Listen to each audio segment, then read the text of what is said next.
Hi everyone, Happy New Year. So I'm excited to start our journey in the artist's way with Julia Cameron's book and exercises. This is going to be a weekly vlog series, and I think today we're just going to talk about the basic principles she has written, the basic tools for artists, and talk about how we're going to move forward because with having just read the first chapter today, there's a lot of exercises and things to a lot of deep work to do, and I want to explore it further and deeper to kind of talk about my experience of it, and so hopefully that'll be a relief to you as well, because I mean, just reading through the basic principles and everything was a lot, and I didn't really give you a lot of notice. So let's talk about Julia's basic principles of creativity. 1, creativity is the natural order of life. Life is energy, pure creative energy. 2, there is an underlying indwelling creative force infusing all of life, including ourselves. 3, when we open ourselves to our creativity, we open ourselves to the Creator's creativity within us and our lives. 4, we are ourselves creations, and we in turn are meant to continue creativity by being creative ourselves.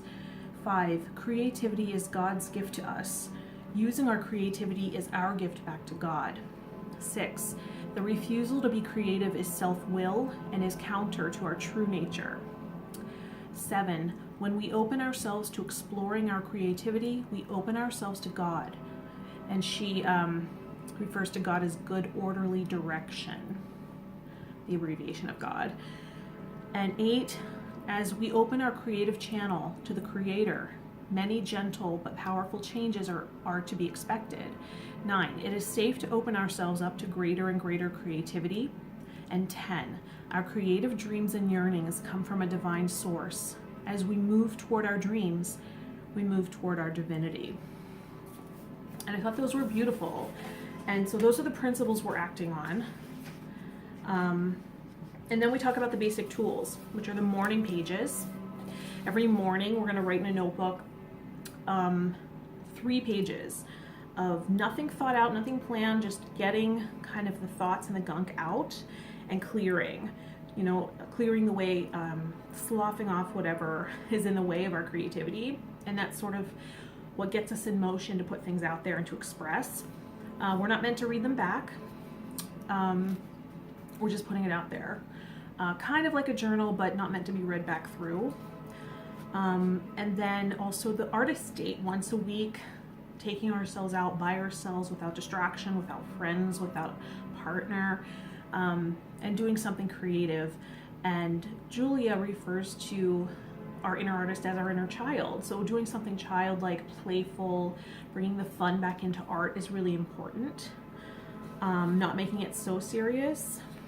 And yet also being accountable to ourselves in our art by writing out the contract. I wrote out the contract, that's just my thing. I'm that type of person. There's a contract in the book talking about the process where you sign it and date it. And I couldn't wait. I was like, I'm gonna put January 1st, 2018 is the perfect timing. And the full moon in Cancer makes it really auspicious time. So the first chapter was kind of finding an affirmation that worked for us. I just wanted to share that with you really quickly. The one that I came up with her help, was I, Rachel, am a hilarious comedian, relatable actress, exquisite singer, and poignant writer who deserves fair pay for my contribution. And she talked about how when you're writing these out, you write them out 10 times, that you're going to get blurts, which are the criticisms that you've experienced over the years that are part of the reason you're blocked, part of the reason you're not creating and not expressing as an artist. And I got a few. My main one is you're not good enough. And then we were supposed to time travel and go back 5-year increments from the beginning of our existence and decide where they originated and who, like which mentor or person in our life kind of blurted them out at us. And so I did that a little bit. I think I'm going to share that further next week. next Monday. But about the affirmation, what I realized was I had been waiting for someone else to say that to me. I had been waiting, as I wrote it, what really filled me up and nourished me was the realization that I had been waiting for someone else to say those words to me. I had been waiting for permission to be an artist and waiting for acknowledgement and approval, which was never going to come because I almost had this image of someone saving me and coming in and saying, recognizing my talent, recognizing my abilities. And I've had experiences like that in my life where I was recognized as an artist and I was nurtured and I was cared for and a safe environment to explore was given to me. But I'd also had heavy criticism. And so the sensitive part of me was very cautious and scared. And I was waiting for someone to save me as an artist, recognize it just by the sight of me or seeing one of my performances or reading something I had written and saying, you're an artist, come with me.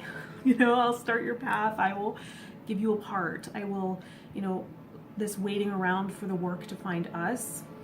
And that's what the first chapter is really about, shadow artists, those people that are critics of others, unfulfilled. They have a lot of these blurts in their life and it's holding them back. And that's what's creating kind of resentment for other people that are fulfilled in their art. And that a lot of times it's audacity, not talent, that helps artists make it. Because you can see a lot of people out there may not be as talented as you or I, but they've made it just out of sheer audacity and belief in themselves. So if they can do it, we can do it. And we, the telltale sign that we're not fulfilled is being heavily critical of others and resentful and angry at their success. So if that speaks to you and you were triggered by my affirmation, that might be a telltale sign that you're a shadow artist and you're in hiding. And it's time to come out. And that's what this process is going to do for us. So I will see you next week. Please like this video so I know you're watching. Comment with your experience. Also, please subscribe and turn on the notification bell so you know when a video is uploaded. I'm going to try for 11 p.m. every night. That's a magical number for me, a manifestation number. So that's the reason. And I'll do my best on that. I don't expect perfection anymore, so it might be roundabout. And I'm very, very happy that we're doing this journey together. So I will see you in a week. Have a great experience. Bye.